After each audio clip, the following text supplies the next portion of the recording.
I stepped onto the porch before sunrise, coffee warm in my hand, and the road below looked wrong in a way that didn't announce itself. No frost. No snow. Just a dark, wet shine stretching down the hill. Quiet. Too quiet. Too quiet. The kind of silence that only exists right before something breaks. Then it hit. Tires screamed, sharp and sudden, cutting through the stillness. I watched my neighbor's SUV lose its grip, fishtail once, then slam the curb hard enough to rock the frame.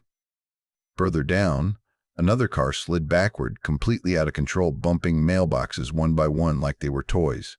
Hazard lights blinked in a steady thump, thump, thump, thump, echoing off the frozen pavement.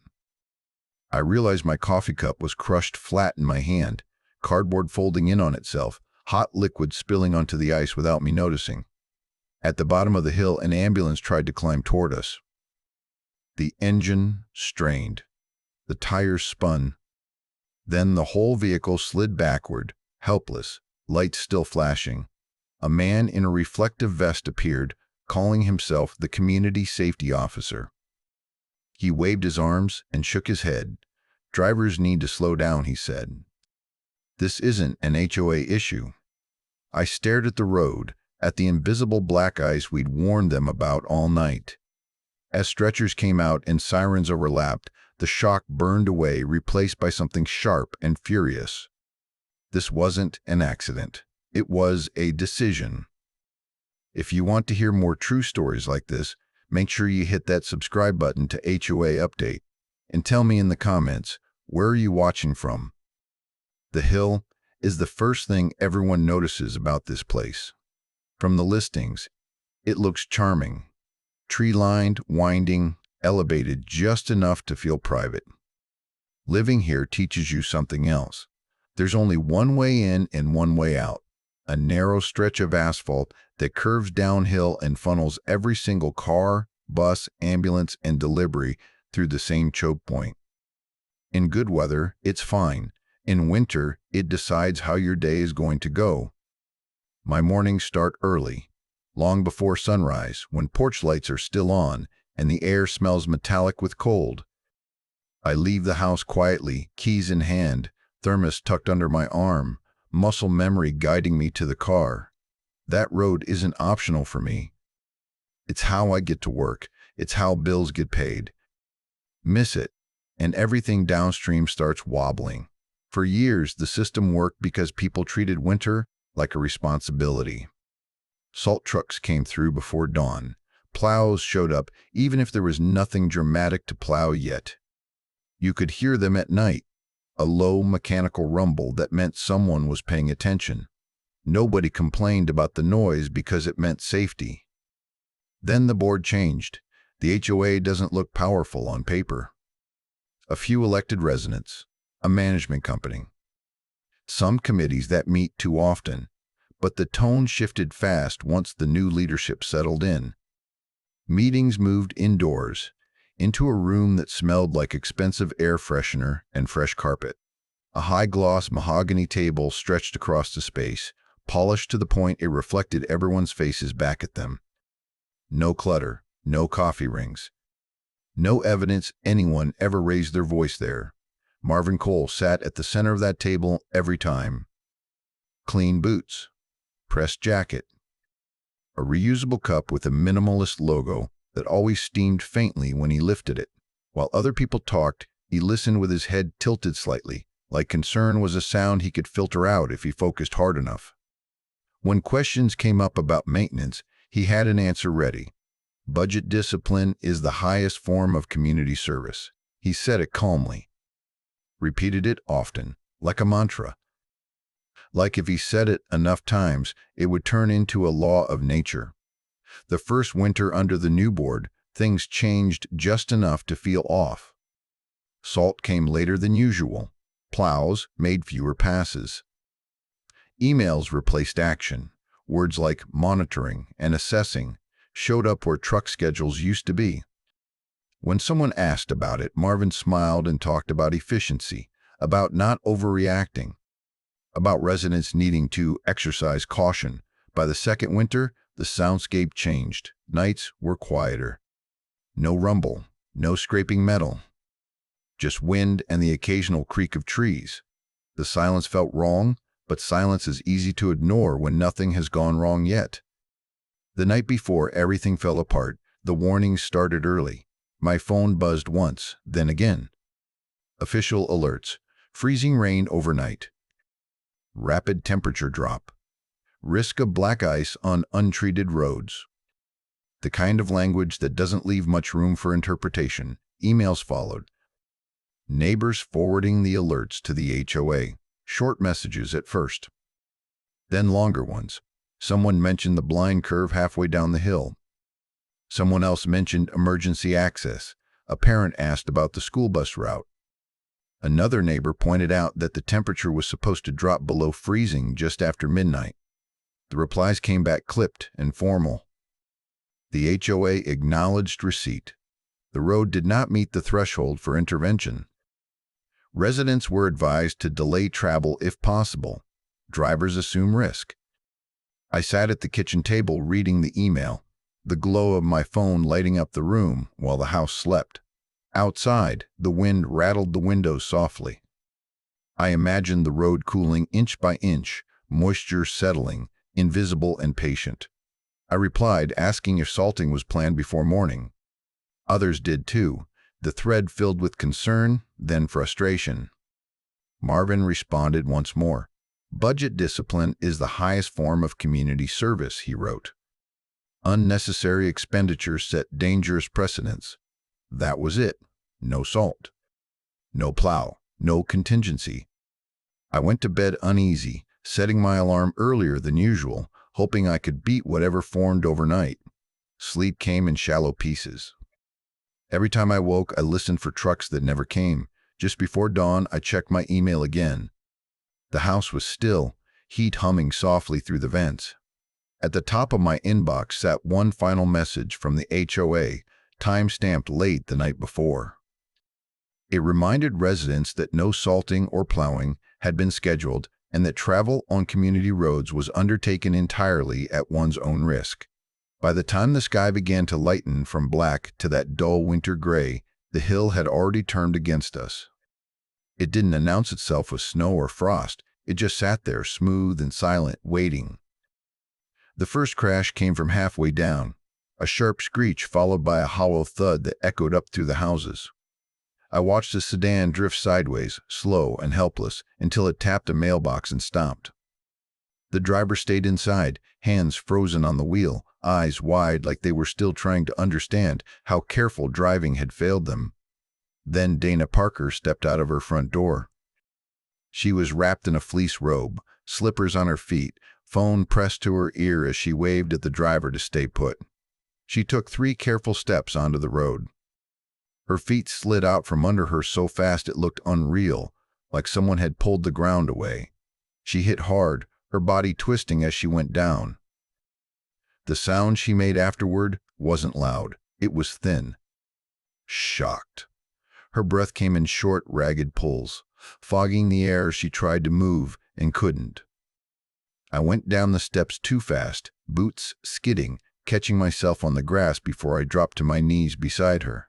Her arm was already swelling, bent at an angle no arm should ever take. I didn't even feel it, she whispered. I just fell. Down the hill, an ambulance tried to climb toward us. Its engine groaned, tires whining uselessly.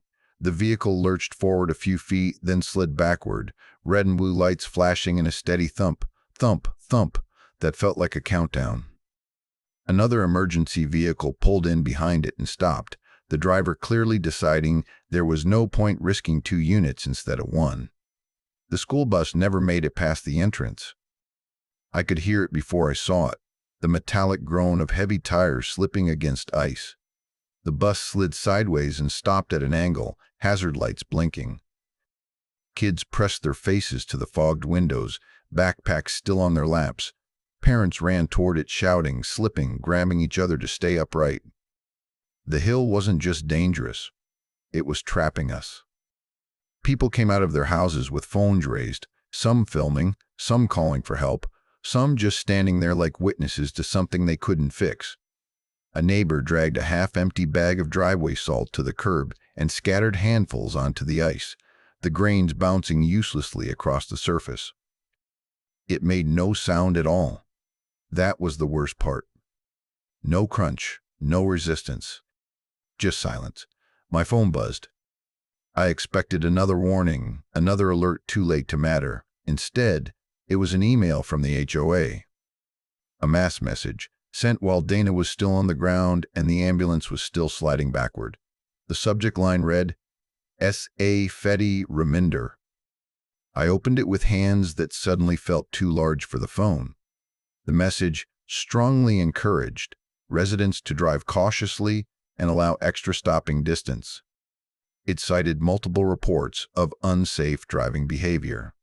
It reminded us that winter conditions required personal responsibility. There was no mention of black ice, no mention of injuries, no acknowledgement that emergency vehicles could not reach people who needed them. I looked up from the screen and realized my coffee cup was flattened in my fist, cardboard crushed until hot liquid spilled out and steamed against the ice near my boots. I hadn't noticed myself squeezing it. This wasn't confusion. This was denial, written clean and polished. Dana's husband, Mark, arrived breathless, sliding the last few feet before dropping to his knees beside her. He looked at her arm, then at the hill, then at me, eyes searching for an answer that didn't exist yet. Ambulance can't get up, I said. He nodded once, jaw tight, and turned his face away. I didn't think. I just moved. I walked back up the hill carefully, got into my car, and drove as far as the road would allow without becoming another problem. I parked where the incline flattened slightly and walked the rest of the way toward the clubhouse. Inside, it was warm. Too warm. Too warm. The smell of expensive air freshener hit me first, followed by the soft hum of fluorescent lights. A high-gloss mahogany table stretched across the room, spotless, reflecting everything back at you. Outside the windows, I could still hear the distant scream of tires. Inside, nothing moved. Marvin Cole stood near the table, blowing gently across the rim of his artisanal coffee before taking a sip. Clean boots. Dry floor. Calm. People are hurt, I said. An ambulance can't reach them. He didn't look toward the window. People shouldn't be traveling if conditions are unsafe. You told everyone not to salt, I said. We forwarded the warnings. You saw them. Marvin tilted his head slightly, like he was listening to static. Budget discipline is the highest form of community service. Behind him, through the glass, I could see Dana being helped upright, her breath still coming unevenly as someone wrapped her arm in a jacket. Marvin took another sip of coffee. You're ignoring emergency access, I said. There are kids stuck on a bus. The bus company makes its own decisions, he replied. The association does not provide municipal services. I felt the words land like something heavy and final. This wasn't a mistake to him. It was policy. Send salt, I said. Now. Marvin set his cup down carefully, aligning it with the edge of the table.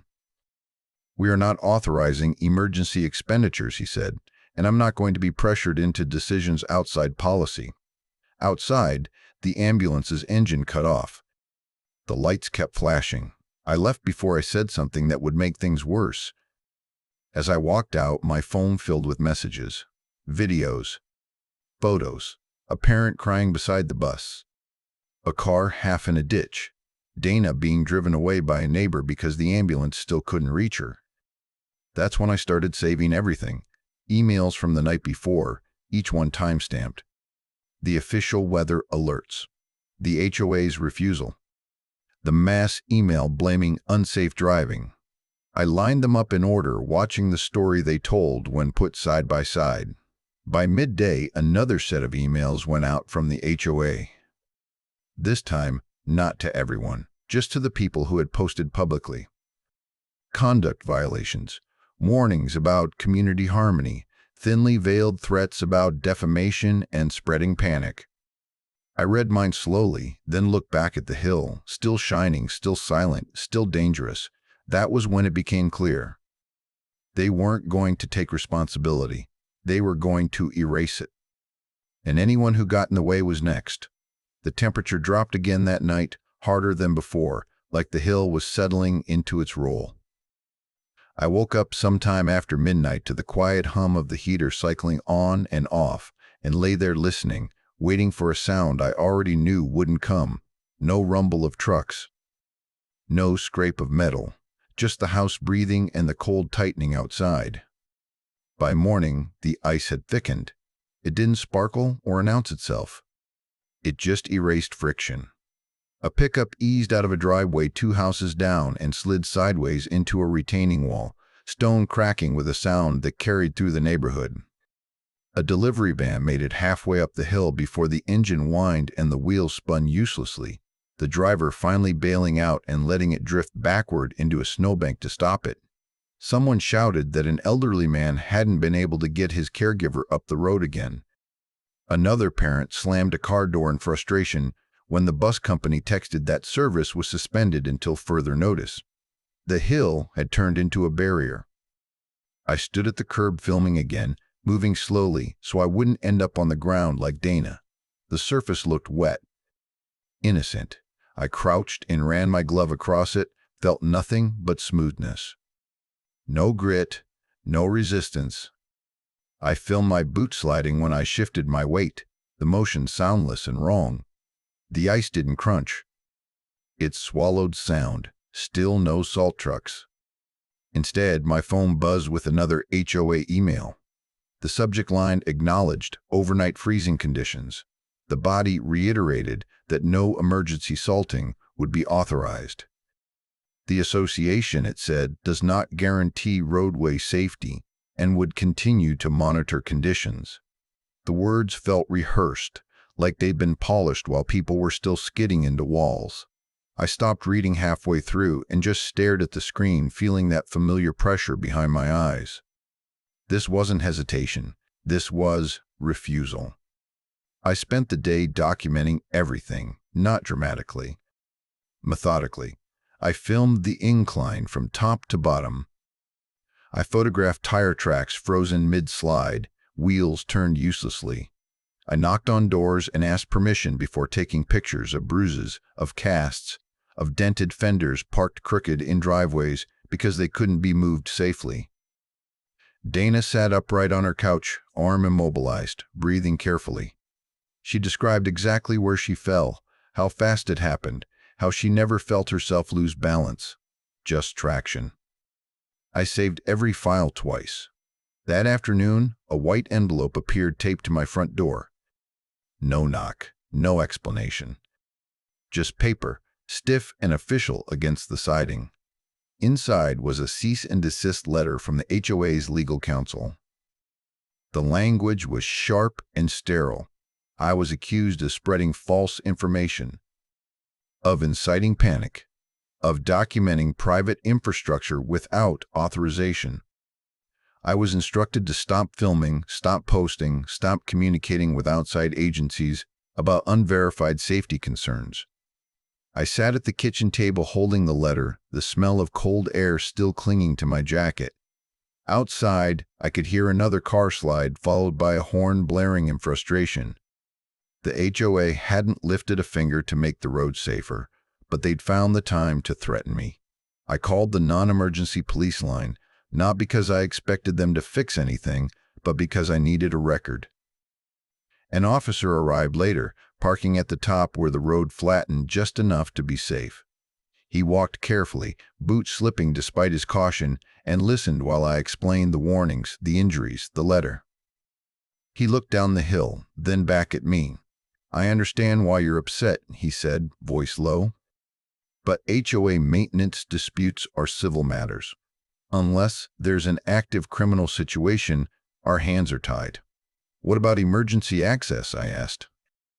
"If someone is being intentionally blocked from receiving aid, that changes things," he said. "But negligence and liability fall under civil law. For now again, always for now." That night, my family barely slept, Every sound outside made us tense. My partner asked if it was safe to drive to work in the morning. I didn't answer right away because I didn't have one. The kids asked why the bus hadn't come again, why school kept getting canceled just for us. I tried to explain black ice without turning it into a lesson about danger, but they could feel it anyway.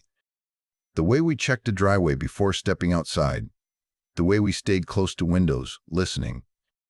The neighborhood grew quieter, not because things were better, but because people were afraid. Conversations moved off public pages and into private messages. Neighbors spoke in low voices at the ends of driveways, eyes flicking toward the houses of board members. "I agree with you," one person said, barely above a whisper. "But I can't risk fines." "Can they really do this?" another asked. No one wanted to be next. Late that evening, a laminated notice appeared at the mailbox cluster. Official.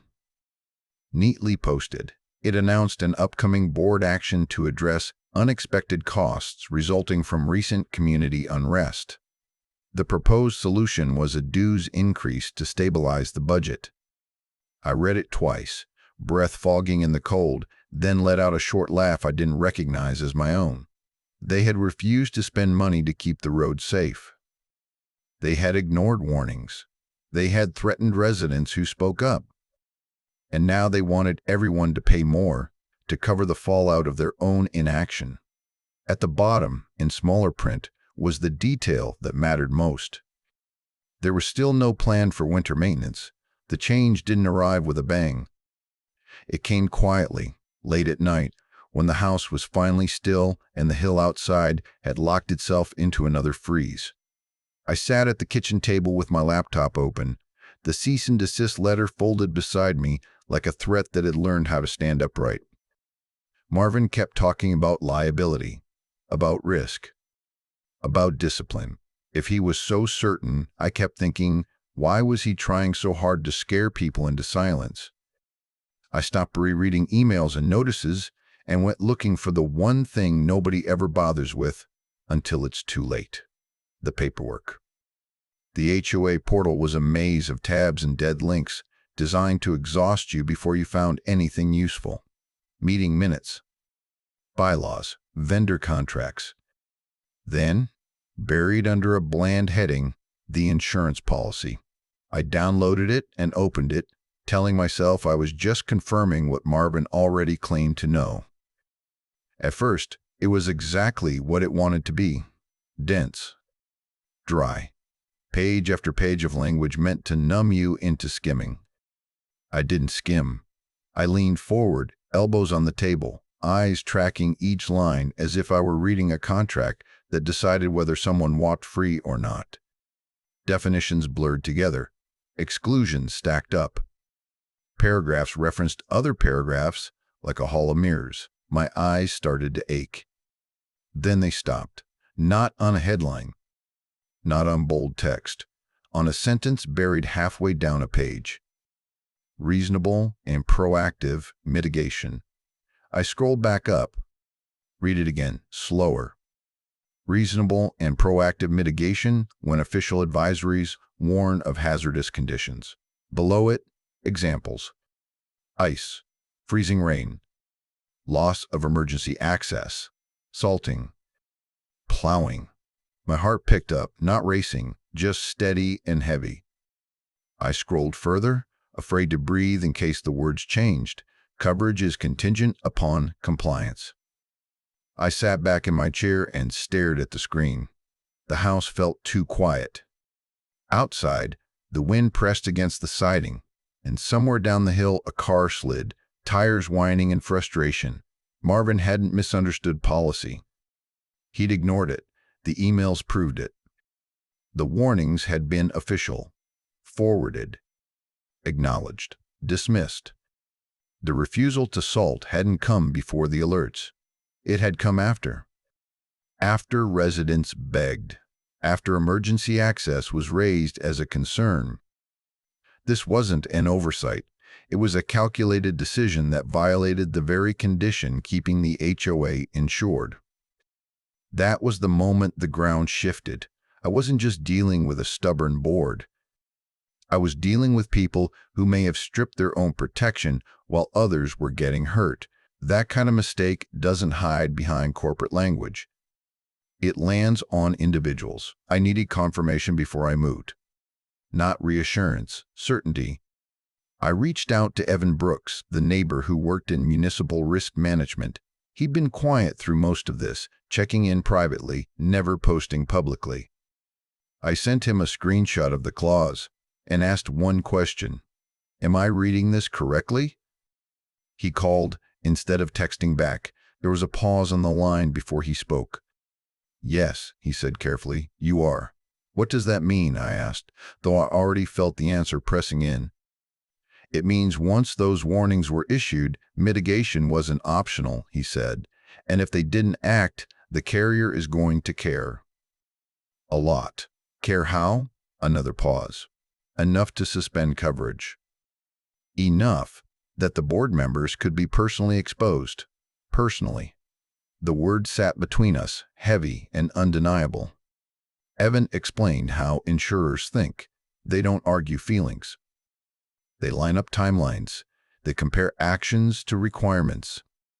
If a condition isn't met, they don't debate intent. They protect themselves. And if the carrier pulls back, I said, the HOA can't hide behind the policy. No, he said, they can't. When the call ended, I sat there longer than I meant to, listening to the low hum of the refrigerator and the distant creak of the house settling. The fear that had been riding my shoulders for days didn't disappear, but it changed shape. It sharpened. Focused. I wasn't reacting anymore. I was preparing. I organized everything. Weather alerts saved in order. Emails forwarded to the board, each time stamped. Marvin's replies. The mass message blaming unsafe driving. Photos of the road. Videos of emergency vehicles stuck at the base of the hill. Dana's statement. Mark's photos. I labeled files clearly. Dates and times front and center. No commentary. No emotion. Just a clean record of what happened and when. When it was ready, I wrote a short summary. Plain language. No accusations, no conclusions. Just facts. Then I opened a new email. I didn't send it to Marvin. I didn't send it to the board. I didn't send it to the management company. I sent it to the insurance carrier listed on the policy. When the automated confirmation came back, polite and impersonal, I felt the balance shift. The hill was still frozen. People were still afraid to drive. But for the first time, the pressure wasn't only on us anymore. The response from the insurance carrier arrived without drama, which somehow made it worse for the board. It wasn't an accusation or a warning. It was a request. Polite. Precise. They asked for internal HOA communications related to winter maintenance decisions, copies of any logs showing road treatment, and records of how the board evaluated the weather advisories they'd received. In other words, they wanted to see the thinking behind the refusal. Within hours, the HOA's tone changed. Emails that used to sound confident started tripping over themselves. Phrases like routine inquiry and standard review showed up, repeated so often they felt like talismans. One message assured residents that everything was under control. Another insisted no conclusions had been drawn. Nobody mentioned liability anymore. Nobody said budget discipline. Evan texted me that afternoon. They're scrambling. He was right. An emergency board meeting appeared on the community calendar with barely half a day's notice. Executive session. Closed to residents. No minutes to be released. The same people who'd lectured us about transparency suddenly couldn't find it. While they met behind closed doors, I kept working. I went back out into the neighborhood, this time without my phone held up like a lens. I brought a notebook. I asked people to tell me what happened in their own words, start to finish. Where they were headed, what time they left, what the road looked like, how the vehicle moved when it lost traction. I wrote down times, locations, outcomes. I asked permission before taking photos. I thanked everyone for trusting me. Nobody wanted to exaggerate. They wanted the record to be accurate. Dana described the fall again, slower this time, voice steadier. March showed me the scuff marks where she tried to catch herself. A parent played the video of the bus stuck at the entrance, the metallic groan of the wheels still sharp enough to make her flinch. An elderly couple explained how their caregiver had parked 2 blocks away and walked in, slipping twice on the shoulder because it was safer than driving.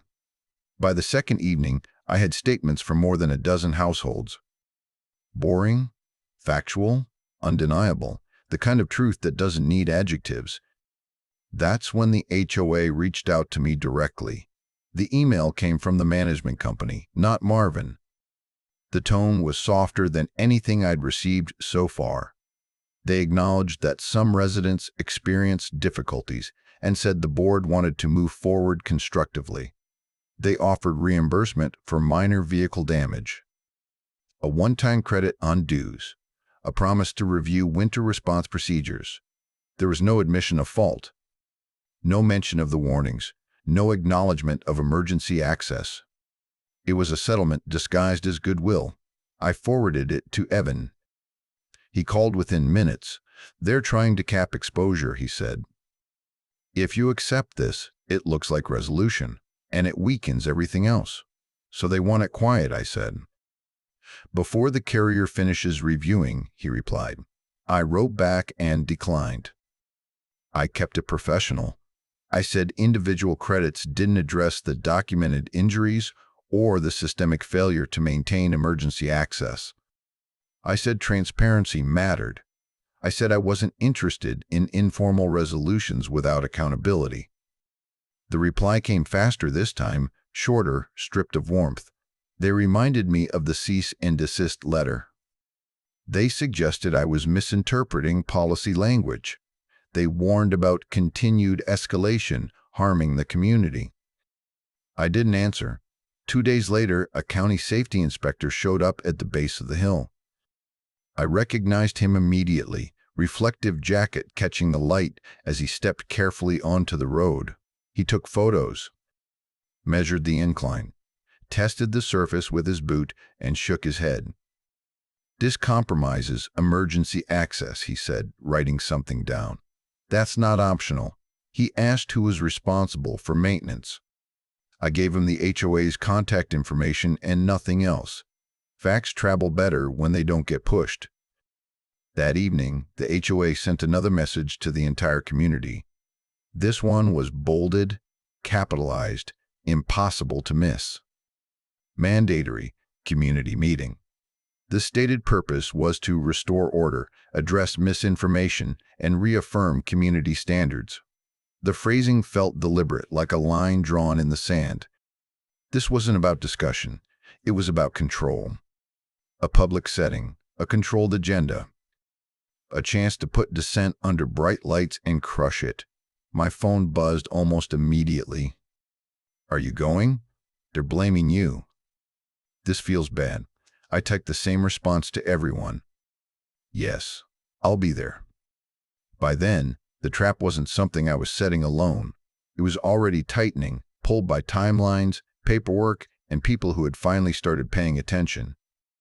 The board just didn't realize yet how little room they had left to move.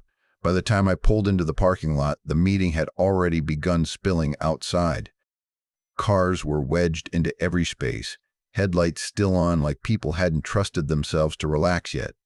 Small groups stood near bumpers and shopping carts, talking in low voices, stopping whenever someone else walked too close.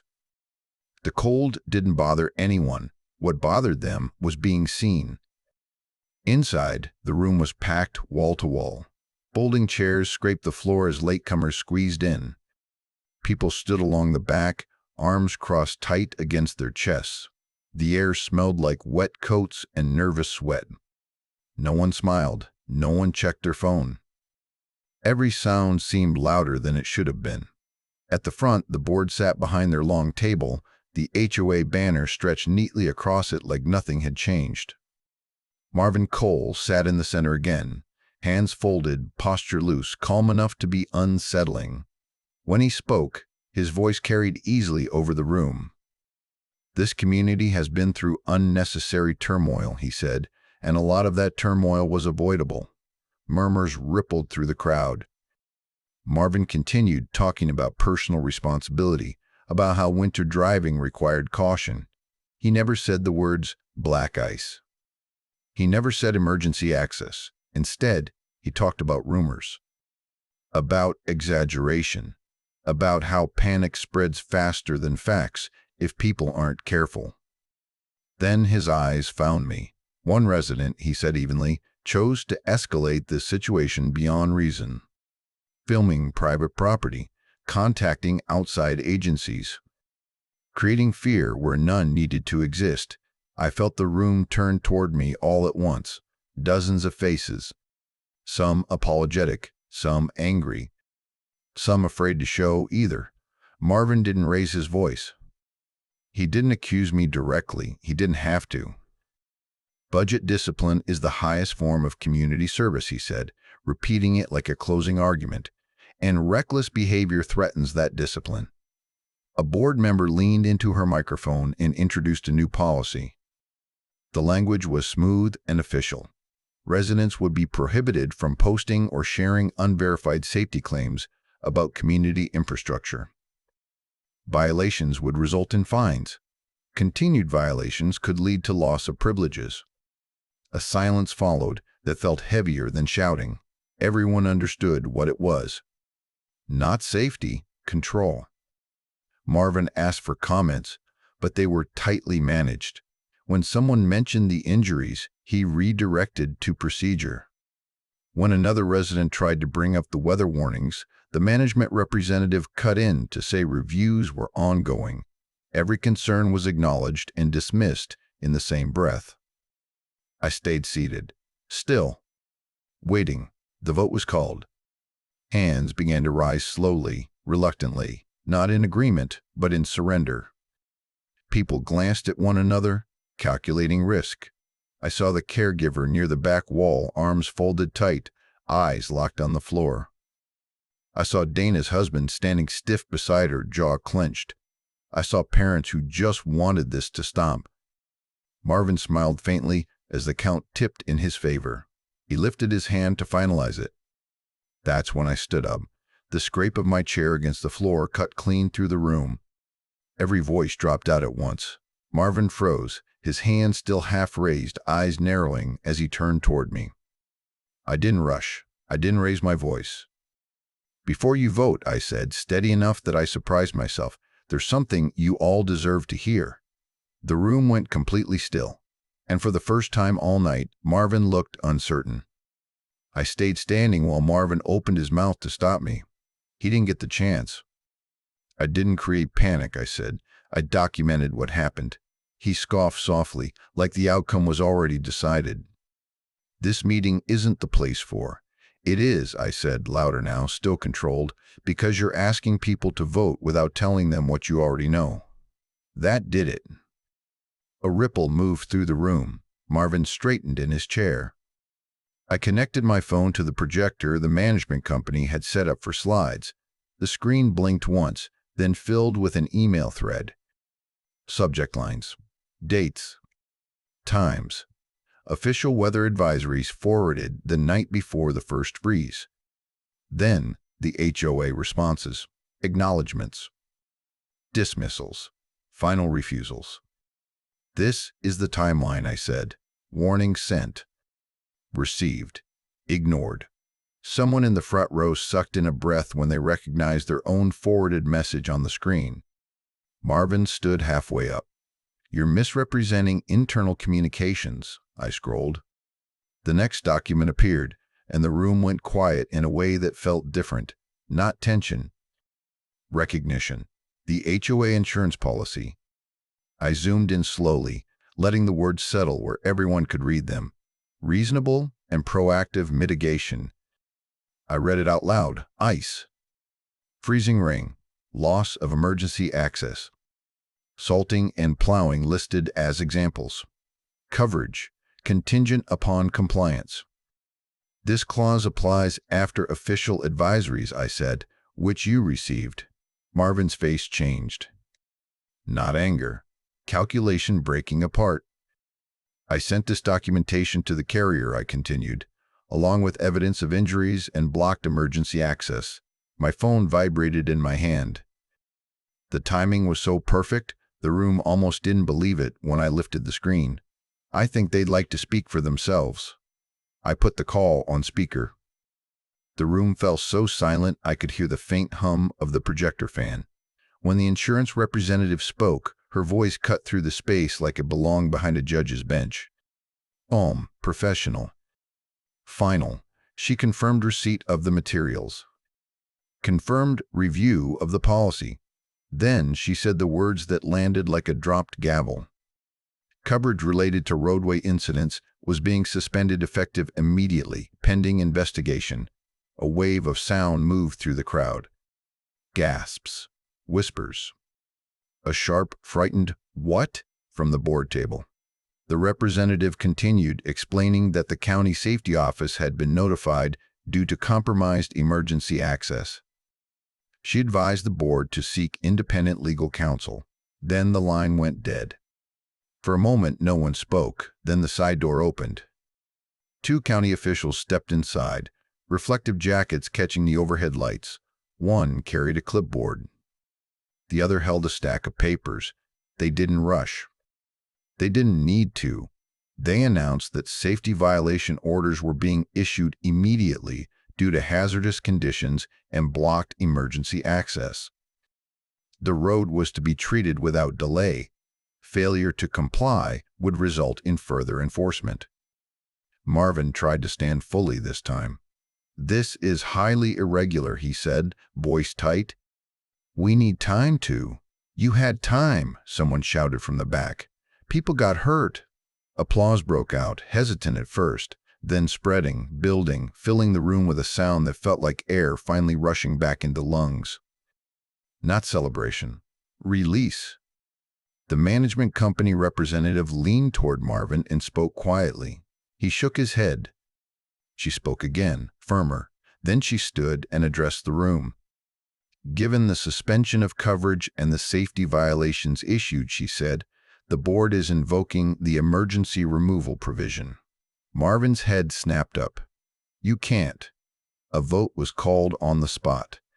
No speeches, no hesitation. Hands went up fast this time. Marvin Cole was removed before he could finish the sentence he'd started. He sat back down slowly, staring at the table like it had betrayed him. The mantra never came out again. Within hours, salt trucks climbed the hill, engines growling, spreading grit that crackled under tires like proof you could hear. Emergency vehicles moved freely for the first time all week. The hill stopped being silent. Lights passed smoothly up and down the road. No sliding, no screaming tires. The ice didn't melt all at once, but the lies did. The quiet that followed felt unfamiliar at first, like stepping outside after a storm and realizing your ears are still ringing. The notice about interim leadership went out the next morning, plain and unadorned. Names we knew, faces we trusted. Neighbors who'd been scraping ice from their own windshields just days earlier. No speeches. No victory language. Just a statement that safety would come first, immediately and without debate, until permanent elections could be held. They moved fast. Winter procedures were rewritten in clear, human language. Official warnings meant action. Emergency access was non-negotiable. Budgets would bend around safety instead of pretending safety was optional. The words mattered, but the follow-through mattered more. Salt trucks ran before dawn. Plows checked the curve twice. The hill stopped being a gamble. The injured neighbors didn't have to argue. Bills were covered, repairs handled. No forms designed to wear people down. Dana's arm healed slowly, but the tension in her face eased sooner. Mark stopped flinching every time tires squealed in the distance.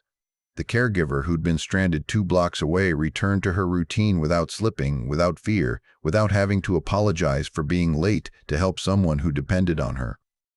Trust didn't snap back into place. It rebuilt the way things do when they're earned, quietly, piece by piece. People spoke at normal volume again. Group chats filled with ordinary complaints and ordinary jokes. Walks resumed. Doors stayed open longer. The whispers faded because there was nothing left to whisper about. For me, the change showed up in smaller ways. The tightness in my chest eased. Emails stopped feeling like threats. I slept through the night without listening for trucks that never came. A few neighbors thanked me in passing, quick and private, like they didn't want to turn it into something bigger than it was. Others just nodded. I didn't feel like a hero. I felt like someone who'd finally put down a weight they'd been carrying without realizing it. The first morning, the road truly felt different. I stepped outside before sunrise again. Same routine, same cold air. The hill lay dark and ordinary. Grit sparkled faintly under the streetlights. When I pulled out, my tires made a sound I hadn't heard all week, a steady crunch that meant contact, friction, control. Halfway down, a salt truck idled near the curve, the driver sipping coffee and scrolling, waiting just in case. I paused at the bottom and looked back up. Houses stood quiet and unremarkable, exactly how they should be. No flashing lights, no sirens, no dread humming under the surface. The commute was boring again. Traffic merged. The radio played something forgettable. My hands rested loosely on the wheel. I didn't grip. I didn't brace. I just drove. Later, we walked the hill together. Me, my partner, the kids. Hands shoved into pockets, breath visible in the cold. We talked about school and dinner and plans that didn't require contingency clauses. No one lowered their voice. No one scanned the road like it might betray us. I learned something I won't forget. Silence can feel safe, but it's expensive. It compounds. Standing firm doesn't always look brave while you're doing it. Sometimes it looks stubborn. Sometimes it looks lonely. But when the truth finally catches up, it brings room to breathe for more people than just yourself. That night, I stood at the window and watched headlights move steadily up and down the hill, smooth, controlled, unremarkable. Neighbors getting home, the way it should be. Home finally feels like home again. If you want to hear more true stories like this, make sure you hit that subscribe button to HOA Update. And tell me in the comments, where are you watching from? The quiet that followed felt unfamiliar at first, like stepping outside after a storm and realizing your ears are still ringing. The notice about interim leadership went out the next morning, plain and unadorned. Names we knew, faces we trusted. Neighbors who'd been scraping ice from their own windshields just days earlier. No speeches. No victory language. Just a statement that safety would come first, immediately and without debate, until permanent elections could be held. They moved fast. Winter procedures were rewritten in clear, human language. Official warnings meant action. Emergency access was non-negotiable. Budgets would bend around safety instead of pretending safety was optional. The words mattered, but the follow-through mattered more. Salt trucks ran before dawn. Plows checked the curve twice. The hill stopped being a gamble. The injured neighbors didn't have to argue. Bills were covered, repairs handled. No forms designed to wear people down. Dana's arm healed slowly, but the tension in her face eased sooner. Mark stopped flinching every time tires squealed in the distance. The caregiver who'd been stranded 2 blocks away returned to her routine without slipping, without fear, without having to apologize for being late to help someone who depended on her. Trust didn't snap back into place.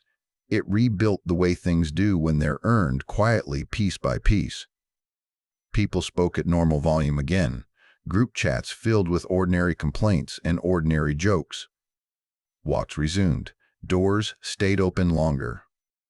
The whispers faded because there was nothing left to whisper about. For me, the change showed up in smaller ways. The tightness in my chest eased. Emails stopped feeling like threats. I slept through the night without listening for trucks that never came. A few neighbors thanked me in passing, quick and private, like they didn't want to turn it into something bigger than it was. Others just nodded. I didn't feel like a hero. I felt like someone who'd finally put down a weight they'd been carrying without realizing it. The first morning, the road truly felt different. I stepped outside before sunrise again. Same routine, same cold air. The hill lay dark and ordinary. Grit sparkled faintly under the streetlights.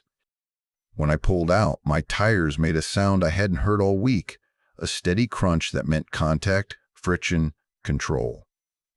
Halfway down, a salt truck idled near the curve, the driver sipping coffee and scrolling, waiting just in case.